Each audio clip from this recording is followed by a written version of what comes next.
ఇది ఇప్పుడు red rice dosa అండి. Rice dosa madam. Okay beetroot dosa. Okay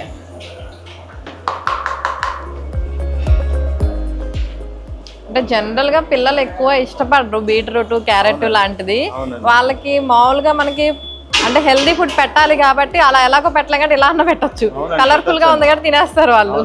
carrot dosa అండి. ఓకే పిల్లలు బాగా ఇష్టపడి తింటారండి ఇది. వాళ్ళకి మామూలు క్యారెట్ బీట్రూట్ పెడితే తినరు కదా. అవునవును. అంటే అసలు ఎందుకు అనిపించిందండి ఇలా స్టార్ట్ చేయాలి, ఇలా డిఫరెంట్ గా పెట్టాలి అని చెప్పేసి ఎందుకు అనిపించింది, ఎప్పుడు అనిపించింది? అన్ని ఉంటాయి కదండి, ఇప్పుడు అంతా డైట్ కి ఇంపార్టెన్స్ ఇవ్వాలనే ఉద్దేశంతో ఇలా స్టార్ట్ చేయడం జరిగింది. ఓకే హెల్త్ బెనిఫిట్స్ చాలా ఉంటాయి కదండి ఇందులో. అవును, తిన్న వాళ్ళకి కూడా సాటిస్ఫాక్షన్ ఉండాలండి.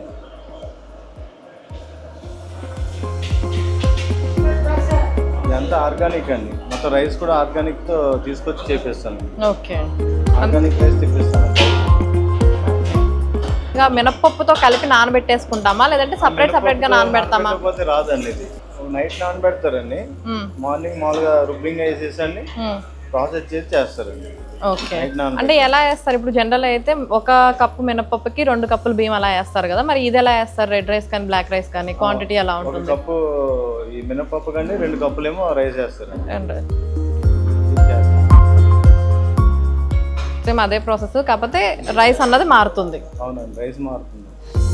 ఇది బీట్రూట్ అండి, అది రెడ్ రైస్. ఇది వచ్చి క్యారెట్ దోశ. సో 4 రకాల దోశలు అయితే రెడీ అయిపోయినాయి అనమాట.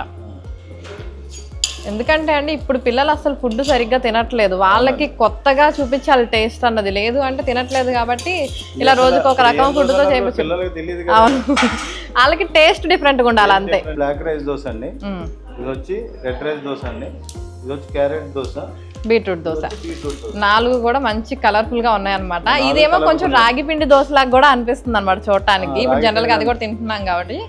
సో బ్లాక్ వస్తుంది, రాగి అంటే కొంచెం లైట్ కలర్ ఉంటుందండి. అవునవును, ఇది లోపల చూసారా, లోపల బ్లాక్ వచ్చింది కదా. అవును,